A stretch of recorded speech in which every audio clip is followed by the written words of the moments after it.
एक मुलाकात ऐसी शख्सियतों के साथ जिन्होंने दिया है अपने जीवन को एक नया मुकाम।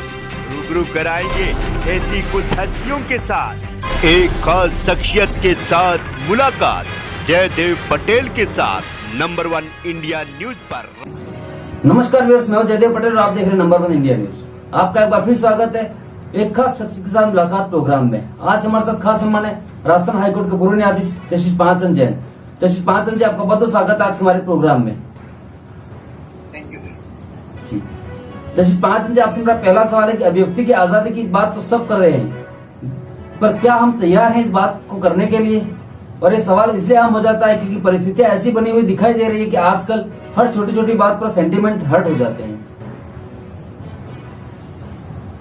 देखिएगा, जो आपने बात कही सेंटीमेंट हर्ट होने की, ये बात सही है। हमें ये देखना पड़ेगा कि व्यक्ति की स्वतंत्रता है क्या।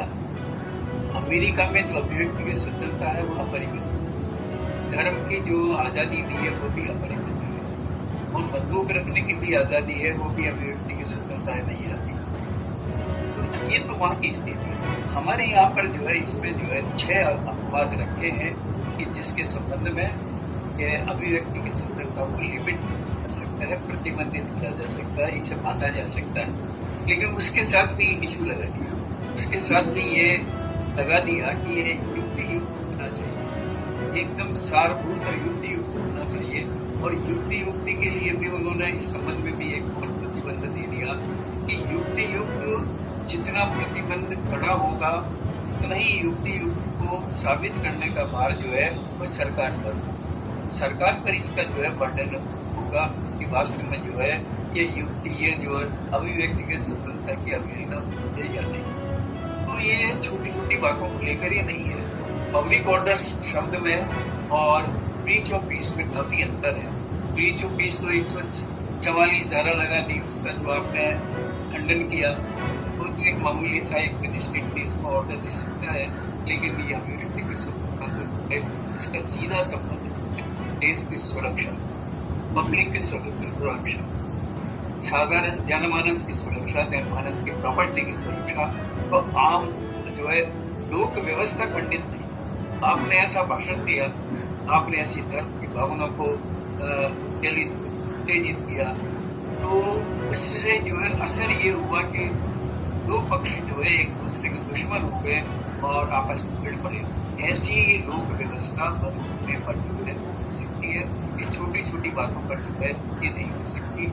इसलिए जो है हमें इसको इस परिप्रेक्ष्य में देखना चाहिए कि साधारण रूप से जो आजकल किया जाता है, जरा सा हुआ उन्होंने जो है ये धाराएं लगा दी। ये धाराएं आराम से नहीं लग सकती इस प्रकार से कि सब आपने जो है देशद्रोह किया है।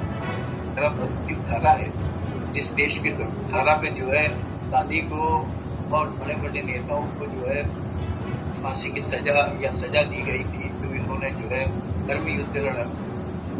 तो आसानी इतनी नहीं है जितनी आज है। हमें इस परिप्रेक्ष्य में इसको देखना पड़ेगा। जी जस्टिस पांचन जी, सुप्रीम कोर्ट भी ये बात कह चुका है कि अभिव्यक्ति की आजादी कोई असीमित अधिकार नहीं हो सकता है। 94 के केस को लेकर जो उन्होंने रेफरेंस दिया था उसमें भी ये बात की गई है। लेकिन उसके बावजूद भी हम देखते हैं कि समय समय पर ये बहस फिर उठती है। पिछली बार तांडा केस को लेकर हुई थी, उससे पहले किसी और केस को लेकर हुई थी, और अब मां काली को लेकर। अब कहां पर जाकर ये विराम लगेगा? क्या इस पर कानूनी रूप से अब कोई प्रोसेस आगे बढ़ाने की जरूरत है?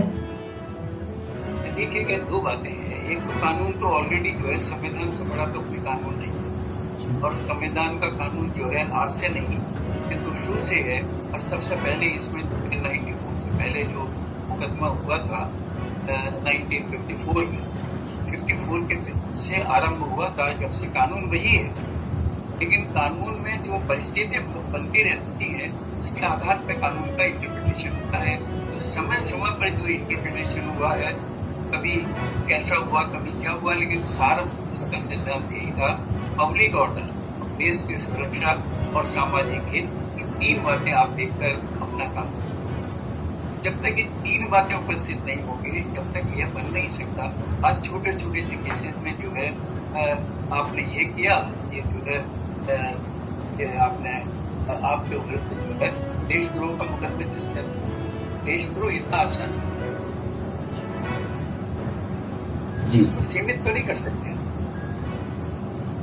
जी। सीमित भी नहीं हो सकता, बीच का रास्ता अडॉप्ट करना पड़ेगा। अब आपने कहा कि भाई इससे निकलने के क्या रास्ते हैं, इसको सुधारने के क्या रास्ते हैं, तो ये देखिएगा एक फिल्म के संबंध में तो स्पष्ट करती है सुप्रीम कोर्ट ने कि फिल्म की जो बातें हैं ये इसका सीधा संबंध जो है जो प्रेस जो फिल्म का जो है एडिटर है जो उसको देखता है, जो संस्थान है भारत सरकार का, वो इसको देखता है कि ये फिल्म जो है चलाई जाए या नहीं चलाए। उसके सर्टिफिकेट देने के बाद जो है सुप्रीम कोर्ट ने यह निर्णय दिया कि ये जो है सर्टिफिकेट देने के बाद कोई कोर्ट इंटरफेरेंस नहीं कर सकती, ये उनको देखने का अधिकार है। उनको ये अधिकार दिया गया है कानून में कि वो किस प्रकार का ये पिक्चर है, पिक्चर दिखाई जाए या न दिखाई। अब ये काली का जो आया है सारा का सारा, ये भी इसी प्रकार की बात जी। आज काली को लेके आ गया। दूसरा जो है देखिएगा ये शिव और पार्वती का आ गया, जाने क्या क्या आते रहेंगे, किसी न किसी देवता के संबंध में तो आते ही रहेंगे और ये होते रहेंगे। इन पर जो है एक जैसे अभी हेट स्पीच पर कानून बनाने की बात है, तो इस कानून में जो है थोड़ा सा परिवर्तन कर ये जो 19 का जो अपवाद है संविधान में, इसमें परिवर्तन करके इसको भी इसमें लेना चाहिए। धर्म से संबंधित धर्म के देवी देवताओं या उनके पैगंबर को लेकर जिस प्रकार नुपुर का केस किया, ये भी यही एक भाई जो है उनने उसके लिए कहा। अब उनका ये कहना है नुपुर का कि भाई मैंने जो कहा वो मैंने तो हदीस को पढ़ के कहा है, उसमें जो लिखा है वो मैंने कहा। अब क्या बात है क्या नहीं है इसमें हम नहीं जा सकते, क्योंकि ये सारे मुकदमे जो है ये मुकदमा भी जो है अदालत की सीमा में है। इसलिए अदालत की सीमा में होते हुए किसी भी प्रकार का पक्ष या विपक्ष के संबंध में उसकी आलोचना करना या कहना जो है वो खतरे से खाली नहीं है, क्योंकि ये जो है अदालत की अवमानना हो सकती है कि उसने जो अदालत को प्रभावित करने के लिए ऐसा काम किया। लेकिन ये चीजें ऐसी हैं कि जिन पर किसी प्रकार से कानून के द्वारा स्पष्टीकरण होना चाहिए, और जैसे जैसे ये अभी ये विवाद बढ़ते जाते हैं वैसे ही जो है ये होता है। जी जस्टिस पानाथन जी, मैं आप ही की बात को और आगे ले जाता हूँ, लेकिन अब ये कैसे तय होगा कि हम यहाँ पर तो दिखा सकते हैं ये चीज, हम क्रिटिसाइज कर सकते हैं, ये नहीं कर सकते हैं। फॉर एग्जाम्पल हिंदू धर्म तो हमेशा से इतना सहिष्णु रहा है कि हमने देखा है कि जब रामलीला जब होती रहती है तो रामलीलाओं में जो भी मेकर्स हैं या जो उसको बना रहे हैं वो अपने अपने तरीके से चित्रण करते रहे हैं किरदारों का। लेकिन अगर उसमें भी अब किसी तरह का कोई मजाक आ गया या कोई ऐसी बात आ गई जिस पर किसी को कोई आपत्ति हो सकती है, तो फिर यही तो क्रिएटिविटी में लिबर्टी लेने का सवाल है ना। कैसे तय होगा? क्या आज के दिन में कोई धार्मिक फिल्म नहीं बन सकती है चाहे किसी भी धर्म की हो? देखिएगा जो है इस संबंध में जो कानून है वो इस प्रकार से है कि सारभूत होना चाहिए, अभिन्न अंग जो है उस धर्म का होना चाहिए, मामूली बात नहीं, उस धर्म का अभिन्न अंग हो। अब जैसे ये अभी जो है ये जो सुप्रीम कोर्ट के अभी जो मुकदमे चले नकाब वगैरह के लिए, तो उसमें जो है ये बात आई, तो ये है कि वो अभिन्न अंग नहीं है। उसमें अपवाद यही था कि क्या ये धर्म का अभिन्न अंग है। जैसे एक अपने यहाँ पर एक मुकदमा हुआ, एक धर्म है उसके संबंध में उन्होंने जो है नटराज में जो है नंगे और हथियार लेकर जो है निकले, तो उन्होंने कहा ये तांडव करना तो हमारा जो है धार्मिक अधिकार है, इस धार्मिक अधिकार में किसी भी प्रकार का किसी का विरोध नहीं है, तो हम कर सकते हैं। तो ये सारी बातें जो है इसको करके धीरे धीरे ये कानून जो है शुद्धिकरण होना चाहिए, अमेंड होना चाहिए, संविधान में थोड़ा सा इसमें परिवर्तन करना पड़ेगा। और ये जो कानून है देशद्रोह का, इस देशद्रोह का कानून में समझता हूँ इसको तो खत्म कर देना चाहिए। जो उस जमाने का कानून है, तब हम किसी जमाने में अंग्रेजों के गुलामी में रहते थे, कॉलोनाइजेशन था, ये कॉलोनी मानकर चलते थे, इसलिए उसको तो बंद कर देना चाहिए, उसको खत्म कर देना चाहिए। इसका कोई अर्थ नहीं है। तब संविधान में जो है 19 से लेकर 6 तक जो है ये अपवाद दिए। जी जस्टिस पानाथन जी, आपसे मेरा क्लोजिंग क्वेश्चन है। जी जस्टिस पानाथन जी, आपसे मेरा क्लोजिंग क्वेश्चन है कि एक तरफ आस्था का अपमान है, दूसरी तरफ संविधान के द्वारा प्रगत अभिव्यक्ति की आजादी है। देश में दलील दी जा रही है कि अभिव्यक्ति की आजादी मिली हुई है और मुंह से आवाज निकालो तो केस लग जाता है।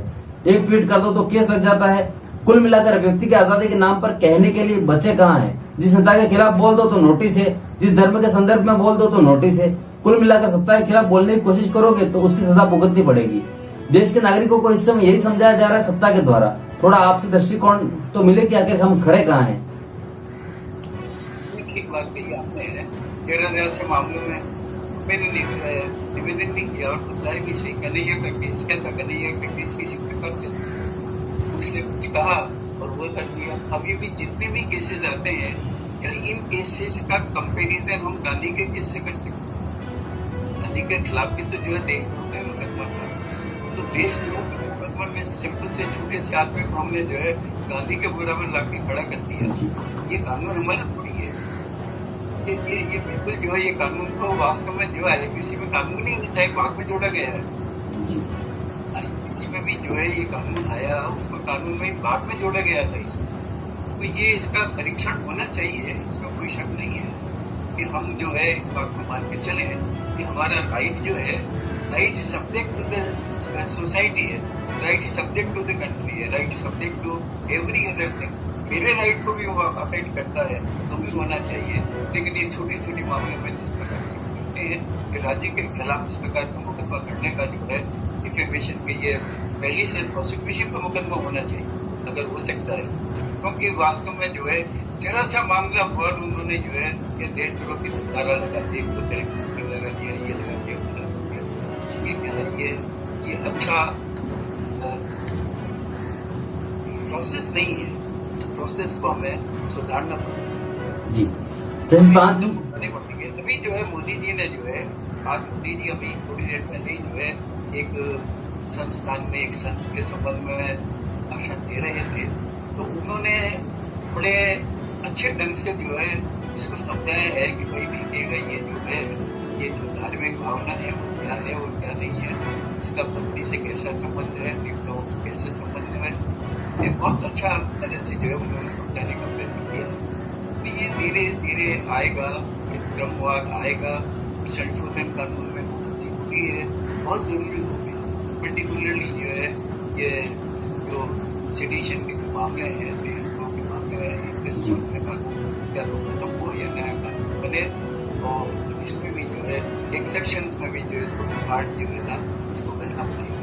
मामूली से तो नहीं है, डिफेमेशन जैसा कर दिया अभी तक जो है इसका। तो ये बहुत अच्छा विषय आपने चुना, बहुत अच्छा इसमें जो है आनी चाहिए। लेकिन ये विषय बहुत गंभीर होता जा रहा है धीरे धीरे जो है। अगर इस पर कदम नहीं उठाया गया तो लोग रास्ता बंद हो सकती है। अभी भी जो है देखने गए नंबर को लेकर, महुआ को लेकर ये सारी की सारी बातें हुई है देवी देवताओं के लिए, ये नहीं कह सकते कि जी। जस्टिस महाजन जी, आपने नंबर इंडियंस के लिए समय निकाला, उसके लिए आपका बहुत बहुत धन्यवाद।